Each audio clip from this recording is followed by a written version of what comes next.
Welcome back to part two of our conversation with Charlie Kronick. He is the Senior Program Advisor for Greenpeace in the UK. We've been discussing his recent report titled Forecasting Failure: Why Investors Should Treat Oil Company Energy Forecasts with Caution. It was recently published by Greenpeace and Oil Change International. And Charlie's still on the line, joining us from the UK.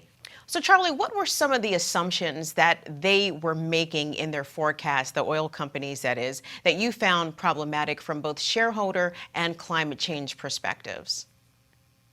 Well, I think it's worth taking a look at why they publish these forecasts. So a big part of what the oil industry does is they need, not surprisingly, to justify their very capital-intensive projects to their shareholders, and they have to convince those shareholders that those projects are going to be profitable into the future. But that's not the only reason that they do it. These forecasts really do serve as anchor points, and it's interesting. The first Exxon forecasts in the early 2000s came out of their public affairs department. It was very clearly a communications exercise, and these things, they're directed not just at investors, but they're directed at policymakers and politicians, but also to university graduates and academics and commentators. They are intended in part to create a vision of what is going to be normal going into the future, not just months or years, but even decades.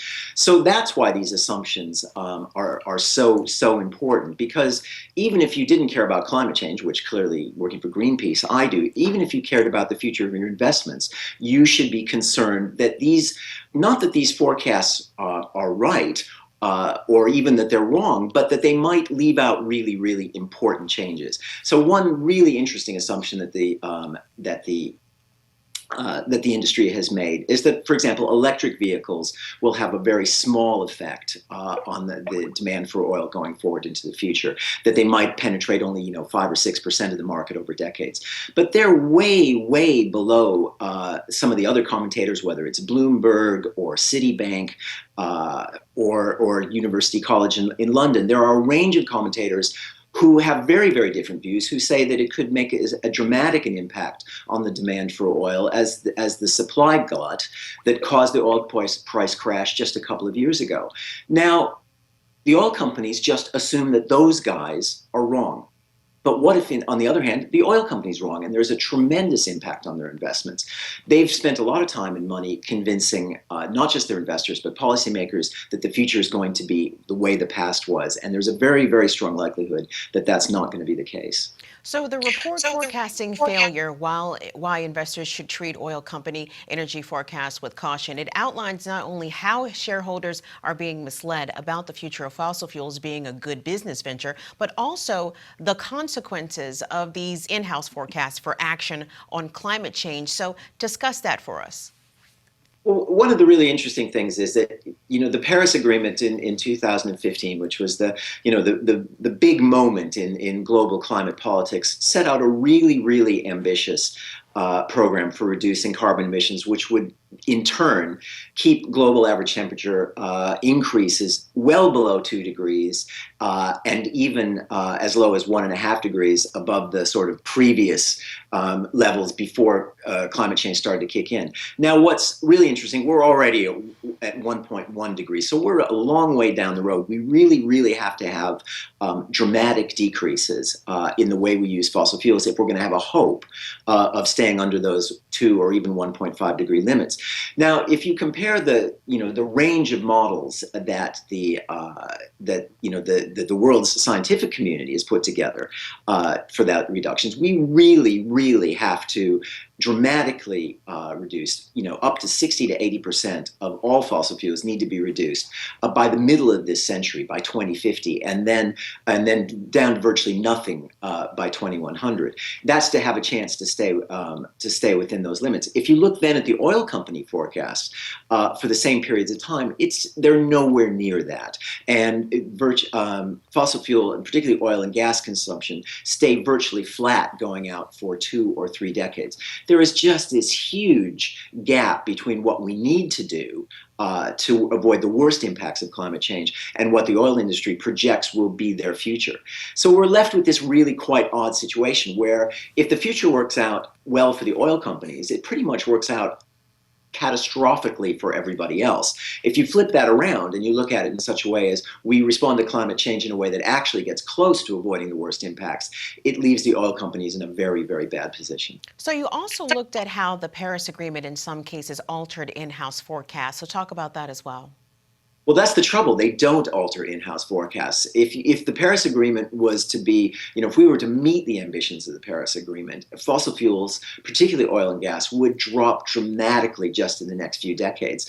And if you look at whether it's Exxon, BP, or Shell, their view is that fossil fuels will still continue to provide between 70 and 80% of our energy needs by the middle of the century. There's just a massive gap between those two futures, and this is really important when these forecasts are used by politicians and by the industry to justify what the future is going to look like. There is just a yawning chasm between what we need to do to protect the climate and what we need to do to protect oil company profits. So how do these big oil giants forecasts line up with the UN Intergovernmental Panel on Climate Change goals to keep global temperature rise below 2 degrees Celsius?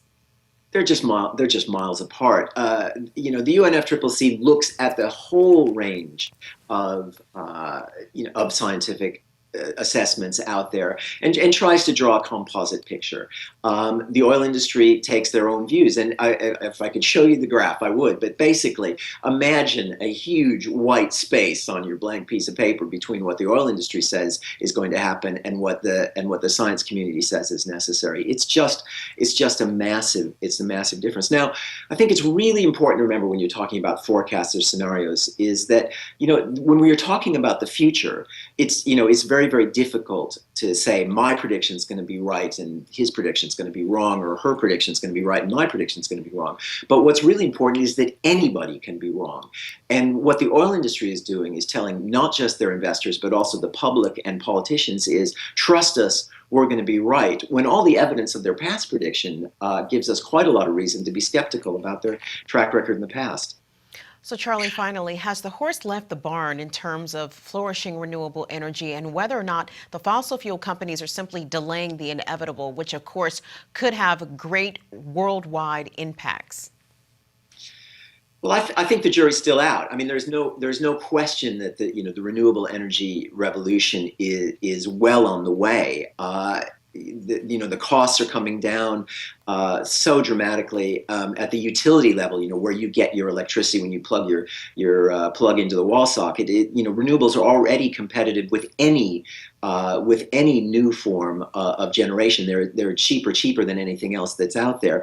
And the rapid changes in vehicles mean that the gasoline engine, at least in urban transportation, could very rapidly become a thing of the past. Will that be enough to stop the worst impacts of climate change? That depends a whole lot more on people like President Trump and Secretary of State Tillerson, who seem determined, in spite of what is now an overwhelming global scientific and political consensus, to remain stuck somewhere in the middle of the last century. So. The technology is there to solve the problem about climate change. The biggest challenge we face now is the politics, and the oil companies aren't doing anything right now to help improve that situation. The name of the study is titled Forecasting Failure: Why Investors Should Treat Oil Company Energy Forecasts with Caution. It was recently published by Greenpeace and Oil Change International, and we've been discussing this with Charlie Kronick, who is the Senior Program Advisor for Greenpeace in the UK. He's also the global lead on finance and oil industry investment. Charlie, we certainly appreciate you taking some time to speak with us about this. We hope to have you on again as this issue, I'm sure, we're certainly not done with it. Not at this point in time, anyway. That's for sure. Thank you very much for having me. I really appreciate it. Thank you, and we appreciate you guys watching and supporting the Real News Network.